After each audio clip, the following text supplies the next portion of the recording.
Hello, Legal Helm listeners. Joining us today is Marie Claire Le Houerou, also known as MC, who is the Senior Client Experience Director at Intapp. Leveraging applied AI and industry-specific SaaS solutions, Intapp modernizes operations, enhances compliance, and fosters growth for leading firms across legal, accounting, consulting, investment banking, and private capital. MC has over 15 years' experience working in risk and operational roles. Prior to joining Intapp, MC served as the Global Director of New Business Intake at Baker McKenzie, where she was responsible for client onboarding operations and transformation, including conflicts, new business intake, client terms management, and AML KYC compliance. Today, I'm going to be speaking with MC about how you can revolutionize your legal operations through Intapp solutions in compliance and the wider quote-to-cash journey. MC, hello and welcome to the show. Hi, Bim. Thanks for having me. I'm delighted to be here. Great. So before we dive into the topic at hand, it would be great for you to just kind of give us a summary of your role at Intapp and the background and journey that led you to that role. Sure, happy to. So my role is, as you mentioned, is the Senior Client Experience Director. I work within the compliance business unit within Intapp. I joined the company in May of 2022, so hard to believe I've been here over a few years now. Primarily my role is focused on, as it says, client experience. So very much representing the voice of the client. I deal with a broad spectrum of clients, particularly across the EMEA region and APAC, and I have a counterpart, Alexa Pothier, who is based in the United States.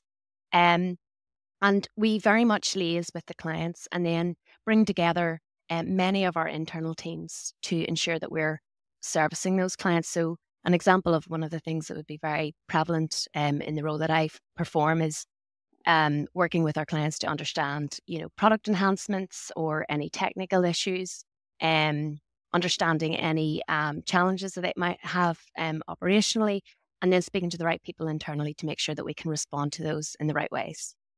Fantastic. Thank you. And I'm interested to know, so you're in the client experience space now, but when you started your journey, like way back, or not, maybe not way back, you're pretty young in It comparison feels way back. to me, but like, it would be great to just kind of learn a little bit about the education that kind of led you to that destination. Yeah, of course. That's a great question. So I must say, if someone said to me when I was, sort of 18 or 19, that you'd be working in a software company, I would say, are you sure? So I was very much an art student. So I studied English literature, politics and history. I went on to study that as a degree at university. At that point, I still didn't know what I wanted to do as a career. So I took a gap year. I ended up actually working in a chocolate shop, a delicatessen in Edinburgh, and took a little bit of time to find out where I wanted to go, career-wise. So I was then recruited actually by a company in Jersey in the Channel Islands. So I started my career out in a boutique trust company servicing high net worth clients. And if I reflect now, I think that was a fantastic start to my career because the demands of the high net worth client, that they're really up there. And I think that it really was just a great experience to have very early on in my career. I then went on to stay for a few years within that kind of fund admin sort of world in Jersey, and eventually ended up working in real estate and private equity fund administration, where I managed quite sizable teams. We were involved in providing corporate secretarial and fund administration services to corporate structures within the private equity world, for example. And again, reflecting on my experience there, it was very interesting to be dealing with investor onboarding, having to take those investors through that onboarding process, but also work to the demands and the challenges of internal processes and sort of make sure that your AML was done on time. And also, meanwhile, making sure that your investor experience was as seamless and as positive as it could be. And again, I think that I used a lot of my experience with high net worth clients to kind of make sure that that was as seamless and as positive an experience as it could be. So yes, it was interesting to sort of move from a very small boutique farm environment then into, as an organization the size and scale of State Street, and be able to sort of pivot my expertise within that offshore industry. Yeah, no, it sounds like a fantastic journey, and very, like an unusual journey as well, right? In terms of what you originally intended to kind of do with your arts degree. But yeah, glad to have you. Absolutely. Glad to have you in the technology space. So it's good. It was interesting, actually. Then I stayed with State Street for a number of years, and I know we've spoken before. I was asked, after being client facing for a number of years, to establish an EMEA client onboarding function, and I mean that was a bit of a risk because it didn't exist, and I was going from a very sort of settled kind of job with a sizable team.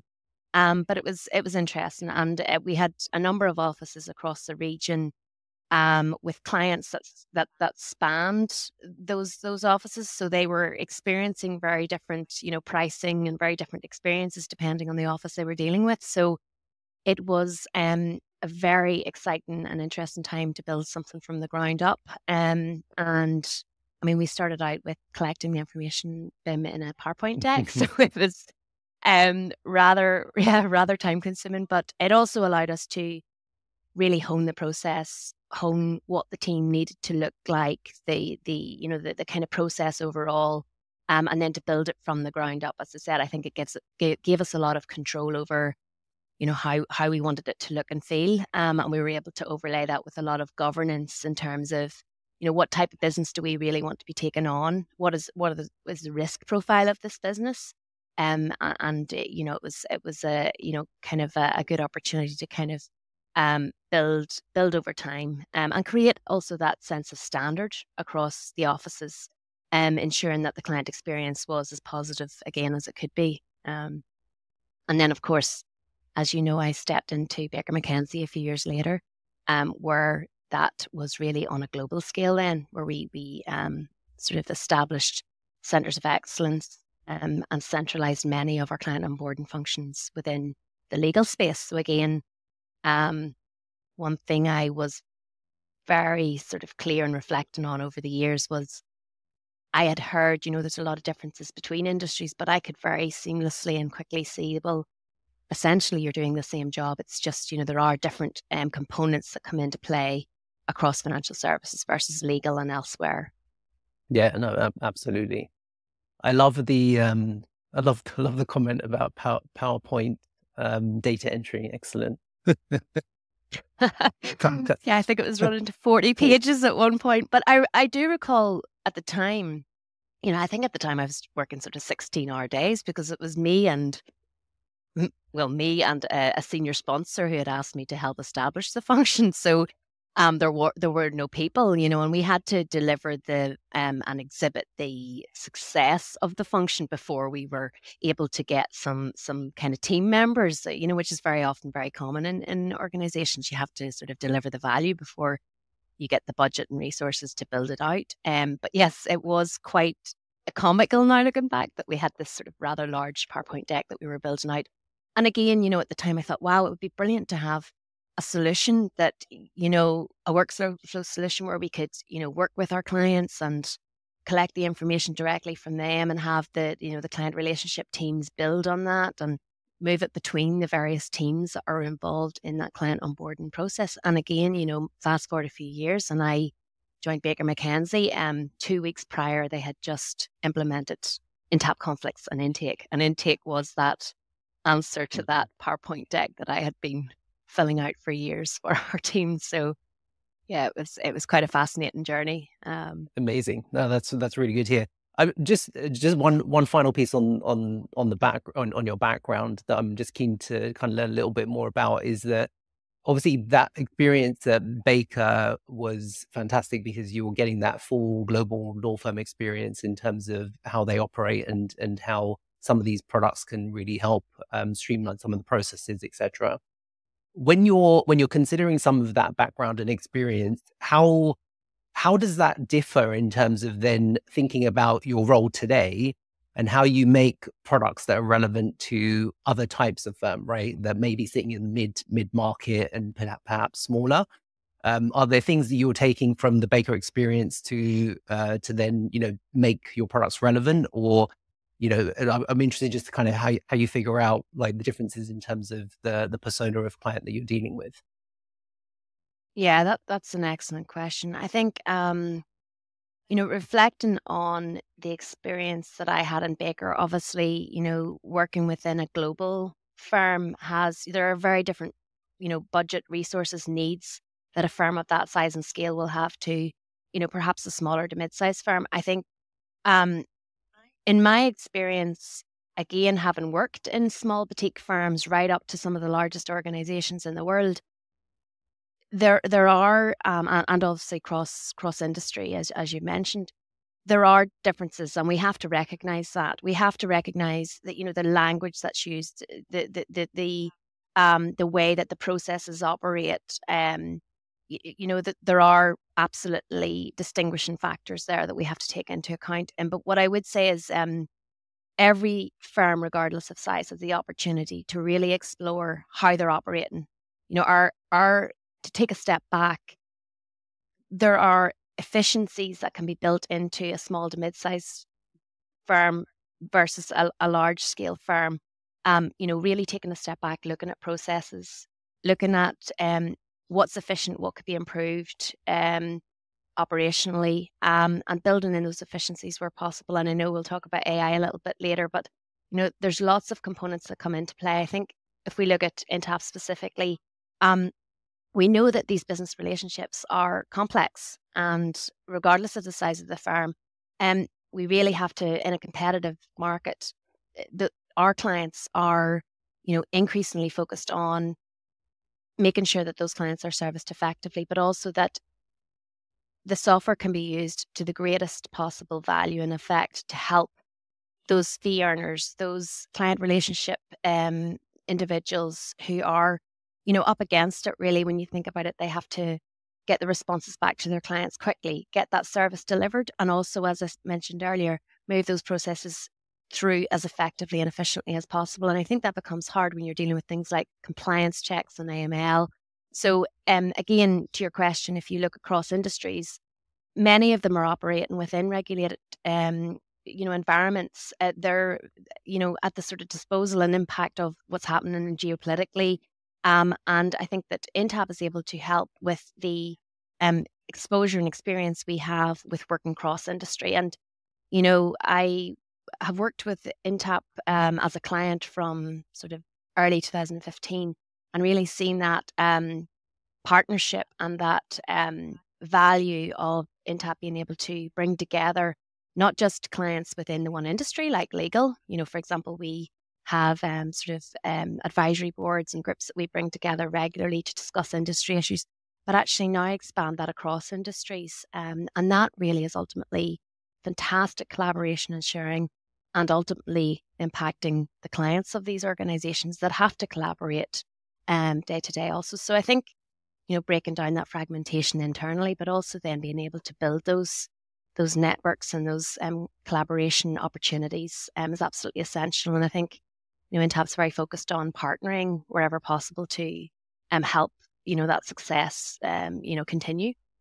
Yeah, no, that's really, really good to hear. I think there's a huge opportunity across, any type of law firm that's out there to look to products like Intapp solutions to kind of standardize and improve processes. Like I was literally just talking to a firm recently, just before Christmas, about how they do intake today. And going back to your earlier point about, using Microsoft solutions and other solutions to kind of do data entry, like they were actually, or are actually, using a Google spreadsheet to initiate the process of intaking a client. And there's a lot of manual steps that they're going through to be able to get to the destination of onboarding a client, which ultimately these solutions are very relevant for firms like that may think that actually they're too small for a solution that Intapp can provide, but actually there's a huge amount of efficiencies that can be gained, but also other benefits in terms of reducing risk, right? Which we'll kind of dive into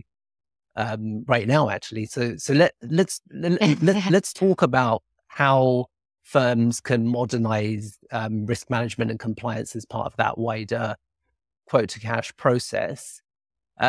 Let's start with why law firms need to think about this and why this should be top of their mind. Perhaps you could kind of dive into some of that aspect of it.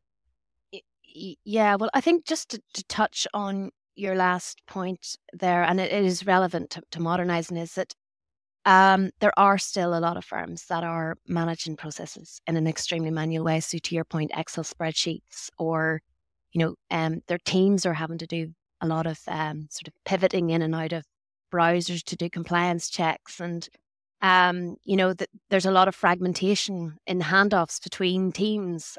Information gets lost or mixed up. And then that means that the fee earner, the client relationship individual, has to go back to the client for additional information, or indeed information that's already been collected. So I think the first point in terms of modernizing is to really look at the processes and those handoffs. And I'm a big fan of actually mapping things out, So when I had joined Baker McKenzie, I think one of the first things, I had sort of done was map out the existence process. So what is the existing process today? And it was quite fascinating to have the various swim lanes of the various teams, including the partners and secretaries, etc., and to really see the back and forth, between each of the individual teams that sat along that cycle, and then to be able to build that future vision. So what's the before, what's the existing, and what should the after look like, where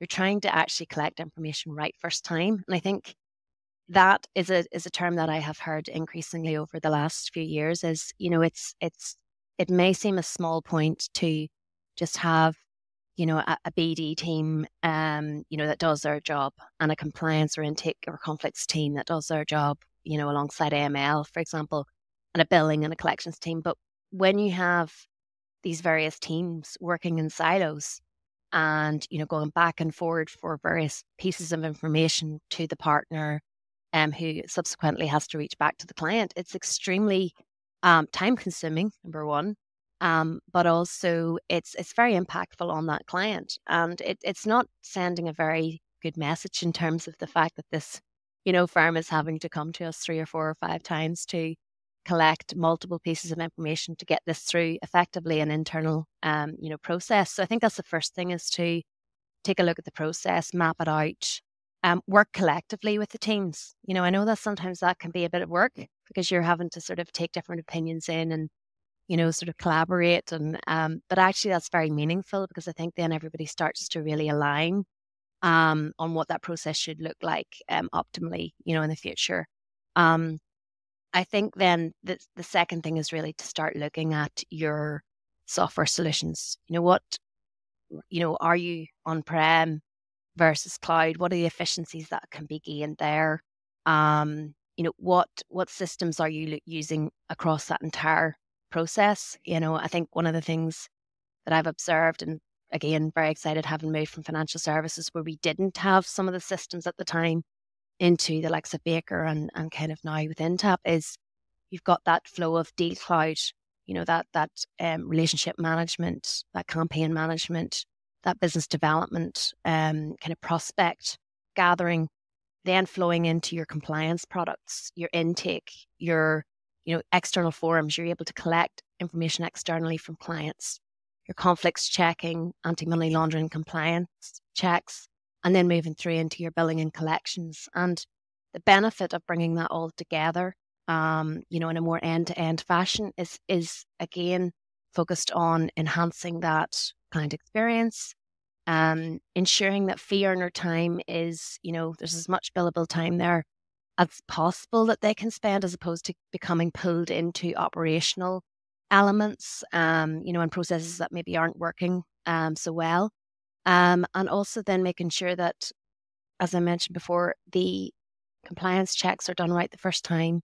The bill accuracy is as best as it can be right the first time, and you're able to collect that kind of revenue in the swiftest possible way. So again, it's kind of looking at that process more holistically. Yeah, no, that's fantastic. And are you able to break down the kind of journey a little bit deeper in terms of some of the considerations that law firms need to be thinking about if I'm let's just say I'm one of those firms that kind of fall into the category of I've got like siloed way of doing intake at the moment. How would you break down that kind of the problem that needs to be solved there? And to your point earlier, like how do you connect the dots between actually getting the firm aligned with implementing a solution that's going to kind of solve some of those challenges of silos? Yeah, I think it's essential to have sponsorship. So, I mean, what's interesting if you look across the cycle, there's a lot of different individuals who, at an executive level need to be sort of involved and sponsor that, so you'd have the likes of the COO, the CIO, you'll have the head of business development, head of intake, AML, conflict compliance. You'll also, I think it's essential to have the Office of General Counsel involved because they really sort of sit across that whole cycle to some extent. The CFO. So I think that's a very good and a very important starting point, is to make sure that you've got that kind of core committee or team that's aligned on what that vision should be. And I think subsequent to that, then it's really important to bring the sort of operational heads across those teams together to be able to, again, act as that sort of collaboration group that can deliver on the changes, because, each of the areas have their own demands and their own interests, but ultimately coming together will help to solve a lot of the processes that exist in each of the steps.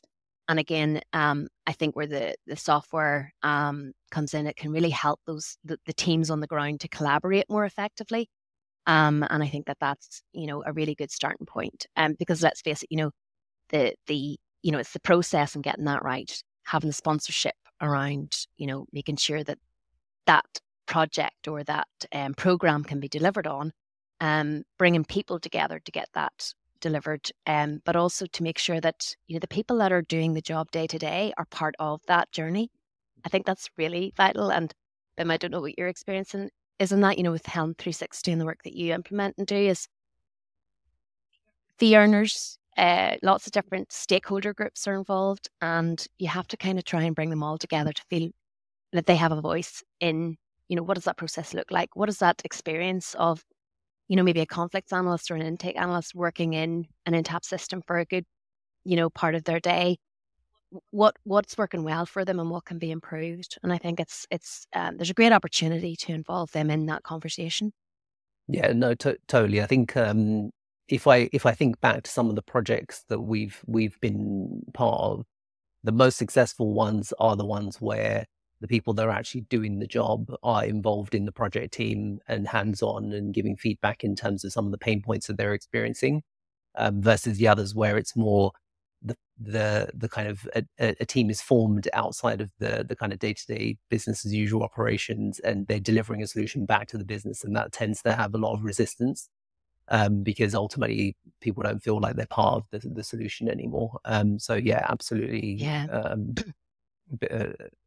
I think what's interesting as well is that when you're involving them in the process, they have a more thorough understanding of what that vision is. And I think that really makes, a difference for them in their day-to-day work. Because it's really helping to align them to the strategy and the purpose of the project and program. And again, I think that's vital. I think where the process improvements are applied, and the software sort of is really considered very carefully in terms of, are we getting the best use out of what we have, because it's not just about implementing the new software along that process. It's actually looking at, well, are we getting the full value and benefit of the software solution that we have? And I think, we have teams, for example, in Intapp, our solution advisory group that partner with clients to make sure that they're, getting the best out of the products day to day. I think the other thing about introducing the software solutions is that you're really able to build in efficiencies for the team themselves, that they're being able to pivot away from doing those manual tasks, as we discussed, to actually higher value work. And I think that impacts all sorts of things like staff retention, etc. Yeah, absolutely. Makes a big difference. So So there's a few areas that we've touched on. Are there any other tips or tricks that you've learned along the way in terms of implementing some of the Intapp solutions that you would want to share at this point in terms of customers considering? Again, I'm thinking about the firm that's not got some of the software piece of this, right? And you've kind of touched on some really good points in terms of the people aspect and understanding that actually stakeholder representation is so important to make sure a project is successful. And I think you alluded to earlier about thinking about process definition and actually taking the time to document processes so that you understand what that looks like. Any other areas that firms should be thinking about in terms of this quote to cash cycle? Yeah, I think one area, and again, I think the Intapp products lend themselves well to this, is to consider whether your operations should be decentralized or centralized. We do see a growing trend of firms, regardless of size, moving towards some form of centralization. Again, it depends. If you look at the spectrum of the size of firms, you also have to consider the, where are they based? Is it a firm based in a sole jurisdiction or a region, or are they those that are spanning sort of globally? And again, those sorts of considerations can be very helpful in terms of deciding whether to stay with more of a decentralized model versus a centralized model. And I'm sure you've come across both of those examples, but I think that again you can have sort of a hybrid approach where certain tasks will have to remain with a local practicing office, and then certain tasks and operations can be centralized. And an example of that is where you have anti-money laundering regulations. You might have to have someone based in the practicing office in that particular jurisdiction that's regulated. And again, they can sort of have a handoff to a centralized team that does a component part of the checking and support, again, using that software, because the workflow within the intake process, for example, and the conflicts system really helps to support those handoffs and support both the decentralized and centralized model. I've worked in an industry and in roles where everything's been on email, Excel spreadsheet, PowerPoint decks, as I mentioned, to using software as best you can to actually sort of support that job. And it's not just about the experience for the teams themselves. It's actually, I think it helps to mitigate risk overall, because you've got an audit trail within the system. You've got, you also are able to track, for example, where things are held up within an operational timeline. So BIM, an example of that would be if a partner or secretary submitted, a matter through the system, you're able to see when that form was created, who approved it. You can see when it came into the intake team, the conflicts team for checking. You can see if the analyst returned it back to the office for additional information, and you can see how long it sat there. So you have much more control over being able to, I think, move things through the process much more efficiently by having that, within the system. And I think, again, that's another great benefit that the Intapp products bring, and that's across that entire life cycle. Yeah, no, understood. Thank you. Can you talk a little bit about data quality? Because obviously the stuff that's going into some of the things that you talked about, like the conflicts checks that a customer will need to do. How important is the quality of data going into those workflows and processes? And how do we ensure that either from a technology perspective or from process perspective that we're kind of managing that we've got some level of governance that's happening at that level? Hey John, how do I find out what we've invoiced my client? How can I view my outstanding WIP? How do I submit my expenses again? Do we have next Monday off? Monday off? It's exciting to have fresh faces at your law firm, but onboarding them takes a lot of time and a lot of energy when everyone is remote. You're busy enough as it is. Helm 360 has the solution. Just ask Termi. Helm 360's next-level chatbot solution for knowledge management. Termi can answer many of your new hires' questions for you without distracting you or anyone else at the firm. This means fewer frantic emails, fewer help desk tickets, More time and more focused productivity for everyone at the firm. Working with Termi, you can have those eager new employees up to speed in a snap. They may never need to ask you a question again. Check out helm360.com/Termi to see Termi in action and find out how it can make onboarding new hires as easy as sending an email. Yeah, it's a fantastic question, and it's a very hot topic at the moment.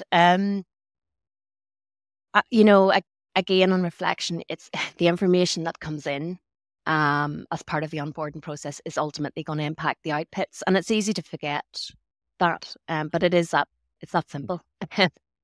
I spent a lot of time, over the years, whether in financial services or legal, etc., training and really having conversations around the importance of the quality of the data.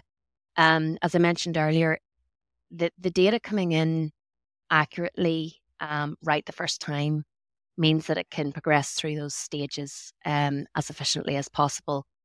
You're able to get the compliance checks done more accurately and effectively, get that bill raised, get it out to the client and have it paid, and also mitigate and really work down that back and forth. I think as we continue to see firms wanting to improve their operations and become much more efficient with their time, we're going to see more and more focus on data quality. And also, we look at AI coming in now. With AI is really going to revolutionize how we work. It is already, but it does rely on having quality data. And I think that probably anyone who's working in a law firm who sort of is involved in this cycle will be really aware of how impactful the quality of the data can be, even in terms of, closure of matters and making sure that there's sufficient governance levels around data management and privacy. We obviously know there's, regulations around this area as well. And we know too that there are increasingly firms focused on data retention, so record keeping, etc., things like that. So I think it's important to understand the regulatory environment and what impacts, but also what best practices can be built in, what policies govern within the firm. And it really is everyone's responsibility to make sure that the quality of the data is where it should be. If you think about it, the fee earner secretary might be liaising with the client.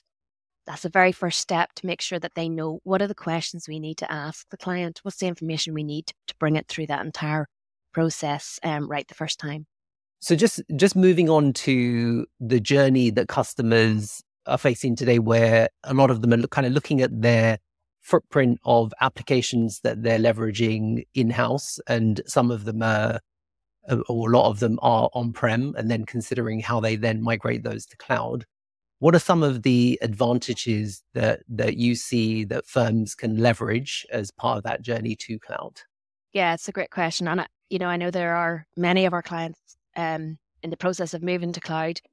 Some of them are sort of working on the plans to do so at the moment. And again, that's one of the big aspects of my role, is speaking to clients about that journey.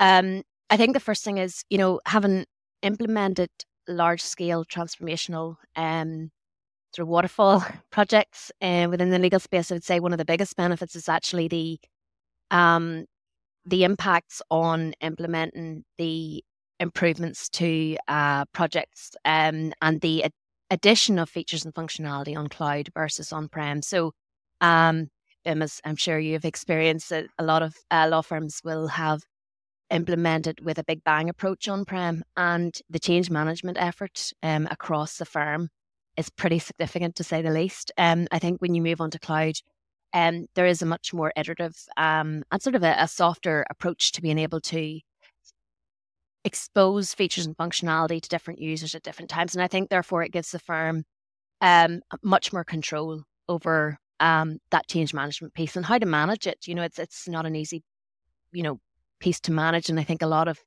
these firms are responsible for the training and development of their staff across the stakeholder groups. So I think that's probably one of the sort of significant, benefits of moving to cloud. I think the other ones involve, there's a lot of innovation and AI that's coming into cloud. I think, Intapp has had AI applied to their products for many years. If you look at our terms product and our conflicts product, we have AI that has been tried and tested, and we've worked very, very closely with our clients on the AI. We're now working to weave AI within our other products, including intake. And I think I'm very excited to see where that will go. So I think it's really good and important for firms to, sort of remain up to date with that and current.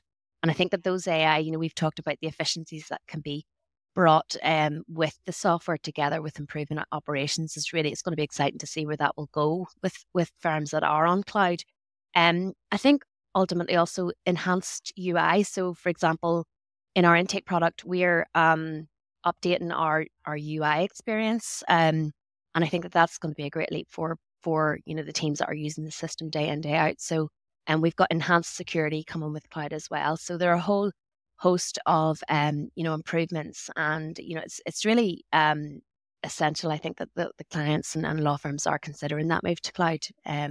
Yeah, I think this is a very interesting area at the moment, because I think what a lot of firms and we're quite excited about is the ability to kind of take some of the things and features and some of the kind of innovations that you talked about a lot quicker than what may have traditionally happened in a law firm, right? Like, again, I was talking to a UK firm who is so used to going down the route of updating systems on-prem on like a 12 to 18 month cycle. And the amount of pain that they have to go through during that cycle of change is so much, because there's so much changing, right? Because you're basically taking a new release of a product. And this is not necessarily Intapp, but any solution really that's sitting on-prem, where you're bundling up a whole bunch of features, bug fixes, etc., into a release that then needs to have a full regression test. And ultimately, there's a lot of resource that goes into it from the law firm's perspective to go and adopt that new version of a product. Whereas actually one of the big benefits that I see, and I think a lot of firms that I'm speaking to at the moment are starting to kind of look at as a real pro of kind of moving to cloud, is the ability to be able to say, yeah, there may be an initial effort to kind of make that move to cloud, but actually from that point onwards, it becomes much, much easier to actually get incremental benefit and value out of the solution, because like you quite nicely said, you're getting incremental change being pushed out, which is much less pressure on the firm to be able to then go and test and really kind of adopt the new versions. Plus, I guess there's certain things that just are not possible in terms of delivery using like on-prem technology versus pure cloud solution as well. Yeah, that's correct. And I think to your point, I mean, it can take so long. I mentioned earlier about involving stakeholder groups along that quote to cash cycle, and it can take a lot of time to build the requirements out for a project or a program. And I think that to your point, if you're taking months to do that, then the firm is changing constantly, and I think that the cloud technology is helping to keep the firm current. And I think that the features and functionality, again, as I mentioned, you've got the likes of mobile apps that partners, fee earners can use on the go. I think that that it's a really great step forward for law firms. And I know to your point that it is an initial and a rather large step to take from on-prem to cloud, but absolutely to your point, once the firm's there, I think the benefits are very strong. And I think that we continue to see clients move to cloud. And I was just recently speaking to a client that had moved to cloud, and they were absolutely thrilled, and they were sort of saying, well, can we get on calls now to just sort of understand what features and functionality we see coming over the next sort of 6 months that we can start thinking now about switching on. Those are very relevant for the fee earners versus those that might be more relevant for the intake conflicts teams, etc. Yeah, no, that's great. That's great. And again, it all comes down to value of product, right? Like, as in, you start to recognize some of the value of the solution a lot more quicker. Yes, yeah, more current. It's more current and up to date. I think the other thing is that talking about integrations between products, and I know we were speaking about data privacy and security, etc. Is where we've seen great development. A lot of clients asking about rather than relying on people keying in data, how do we drive data? How do we drive the quality of the data? And so an example would be, if we look at our terms product, the integrations that exist with the other products, where you're actually uploading your client terms and being able to drive, your conflicts waivers and whether they're needed, or your billing terms, etc. So it doesn't, I think historically, the industry and we all sort of relied on, having sort of intake forms that were maybe hundreds of fields long, requiring a secretary to fill in the information and then having an analyst review it. I think we're moving into a place where we're being much, the clients are being much more discerning about the fields, the data collection points, and also trying to drive some of that data collection. We're also seeing the integration of third-party data providers, where we're actually integrating the data onto the intake form into our conflicts database with corporate trees to help drive that information and tracking, as opposed to, again, having someone within the firm having to put that onto a form to collect it, but also someone having to pivot out of the system to undertake those checks manually. Yeah, that's great. That's sounds like big time savers for firms, right? Through integration. So so let's switch gears a little and talk a little bit about the different challenges involved in terms of regulatory trends in different jurisdictions. So firstly, this is, if we kind of think about the context of a firm that has that's doing business in different jurisdictions across the world, I'd be interested to get your take in terms of how do firms like that need to approach keeping on top of some of the changes that can be happening? Where does Intapp play a part in terms of some of the education around that? And then maybe we kind of move to, what kind of things you're seeing current, right? Like what are you tracking at the moment in terms of some of the emerging trends across the globe? Yeah, so great question. I think I've spent a large part of my career, but also particularly within Intapp, tracking anti-money laundering. So we could use that as an example. You touched on this earlier. It is complex. If you have a firm that spans a region or spans the globe, they are exposed to a series of regulations across jurisdictions. And, for example, if you take EMEA, we have had anti-money laundering regulations in place for many years. They continue to evolve. We have new AML governance bodies being established, across the region.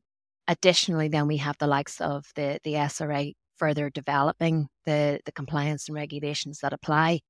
And I would attend the sort of the conferences, on this and speak to many of our clients about the demands that places on a continued basis on the compliance teams. Where, for example, ultimate beneficial ownership checks and things like that are really sort of being built out. And indeed the fines and the kind of ramifications of not doing so. And we know that, reputationally firms do not want to be in the press for those very reasons. So I think if we then sort of look, we know that the US had been exploring the possibility of introducing the Enablers Act. Now that didn't progress, but there are some that feel that might come back round, possibly not for a few years. But what we saw in the US occur is that those firms that had a global sort of outreach became much more focused on possibly establishing a global standard for AML purposes.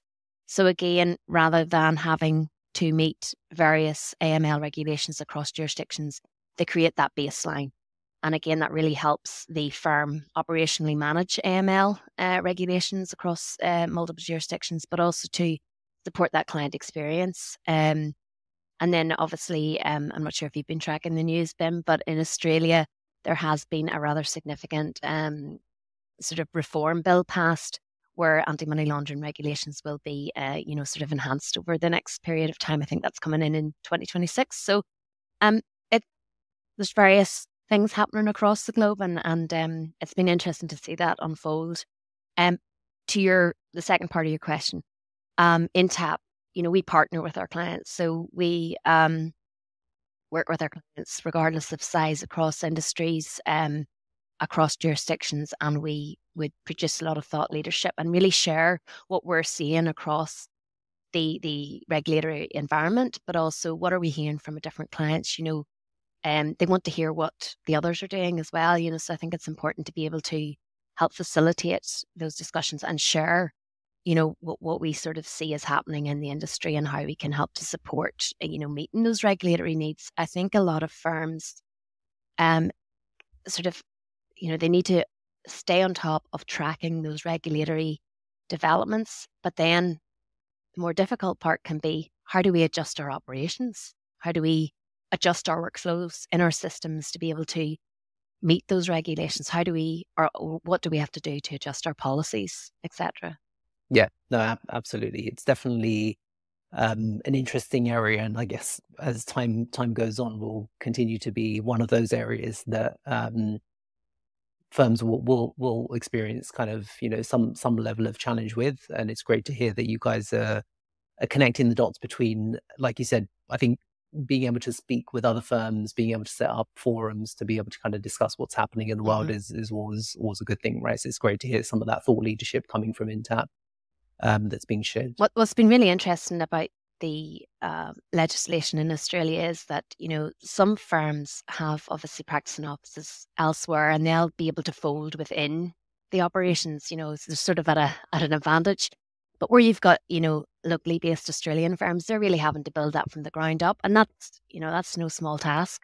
And I think what we have been able to do is share our experience. And, myself, I've worked in legal. I know sort of what it's like, and there are others in Intapp as well that have done the same. And we're able to also learn lessons from, what's happened in EMEA. How can, Australia maybe sort of, take some of what works and works well and apply that. So it's going to be interesting to see how that develops over the next few years, in Australia specifically, but also globally.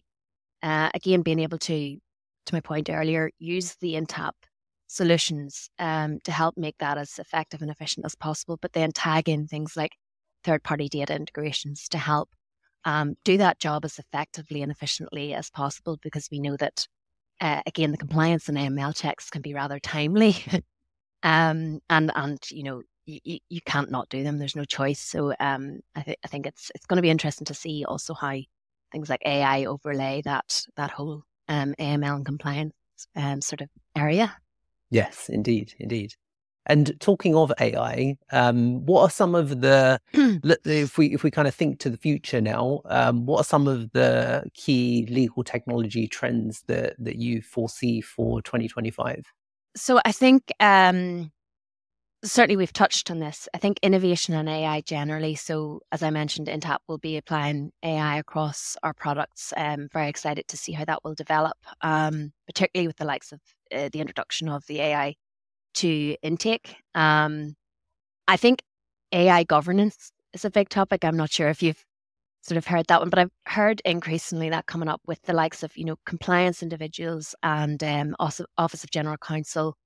The firm having to understand and look at where they can apply AI, but also putting the mechanisms in place to be able to govern that. And, for example, some client terms coming through with, limitations in terms of where their representative law firm can actually apply the use of AI. So I think there's a, huge sort of necessity and opportunity too for compliance individuals and the Office of General Counsel to sort of play a very active role in that. And I think that's going to be very interesting as it sits alongside the innovation that, I think will continue to be very rapid across compliance, sort of a software solution industry.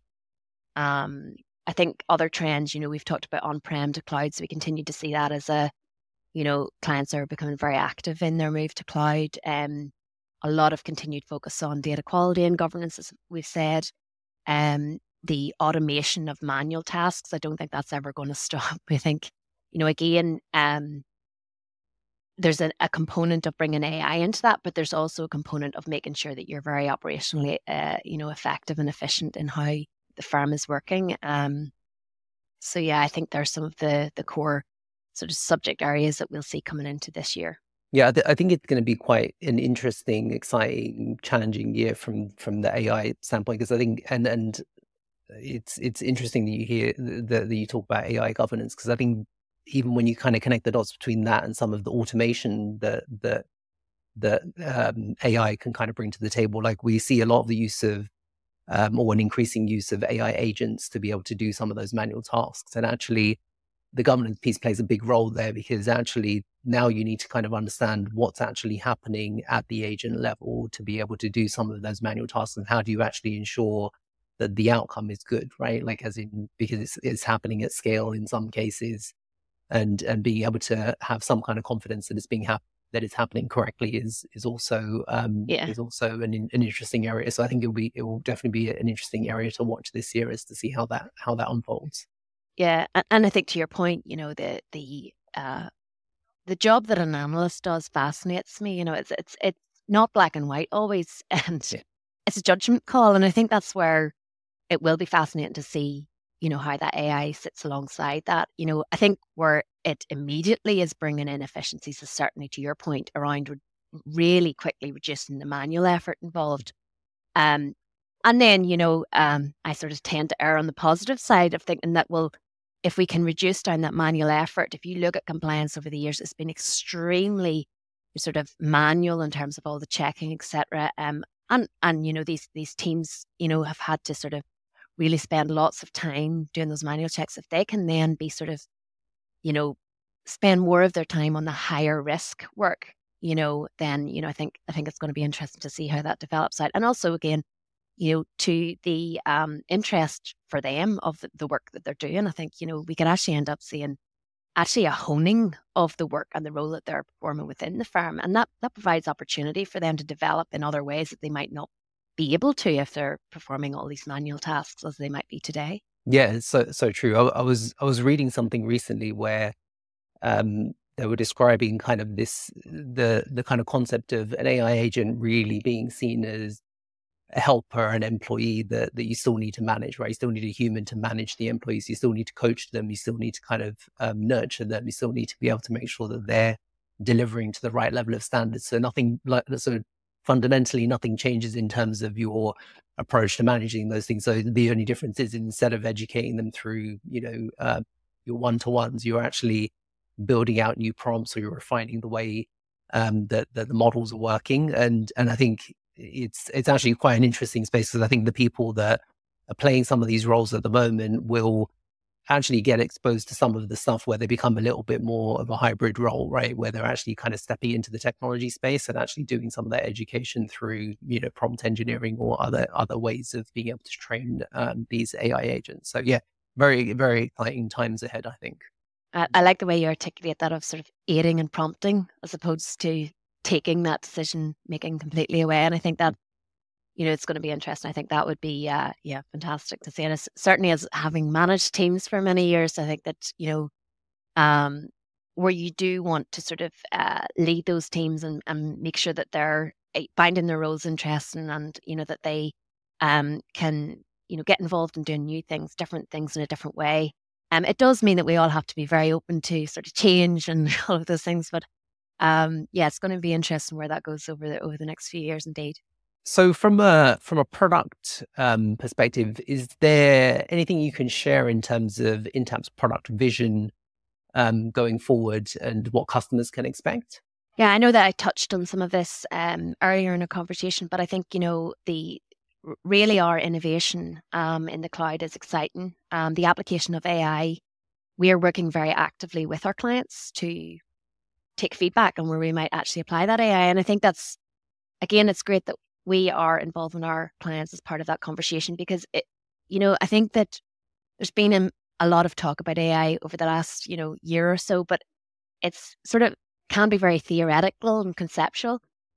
What is exciting is that we're working with clients to actually understand, day-to-day real life examples of where we can apply AI to make a big difference, decision making, helping to improve the way people are working, helping to improve how quickly we can move things through the process with them. So again, having had the experience that we have had with the application of AI in terms and conflicts, and then to be able to expand that within those products, but then to also, sort of bring that across our other solutions, I think is going to be really exciting. And again, I think we're in a very sort of good position to be able to do that and support our clients across financial services and professional services. So I think that for me is going to be interesting. And again, I mentioned things like, an improvement to the UI. So the interaction with the system, I think, is also a very exciting area that we continue to focus on. And the integrations then between the solutions. So again, it's that seamless handoff and interaction between the products themselves and within the products. Yeah, no, it sounds like there's a lot of fun stuff ahead. Intapp's going to be busy. You're going to be busy. So good to hear. So yeah, I do a lot of work directly with our product team. So it's yeah, it's nice to kind of work with the clients directly, but also to be discussing the developments that we see coming through our solutions directly with the product team. Indeed. So I want to just move to some wrap-up questions, if I may. The first of which being, if you could borrow Doctor Who's time machine and go back to MC at 18 years old, what advice would you give her? Wow. That's a great question. I guess I'd say to the question. It's a big one. It's a big one, right? Yeah. You have one moment to change the trajectory of your life. We'd do it differently. Okay, well maybe I say that, I guess just trust the process, and also I have had so much fun along the way. I have built a function from the ground up with a PowerPoint deck. I have worked in a global firm and been able to lead fantastic people.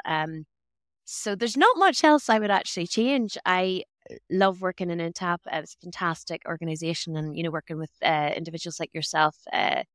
So there's definitely not much I would change. What I would say is probably 18-year-old me, I would say,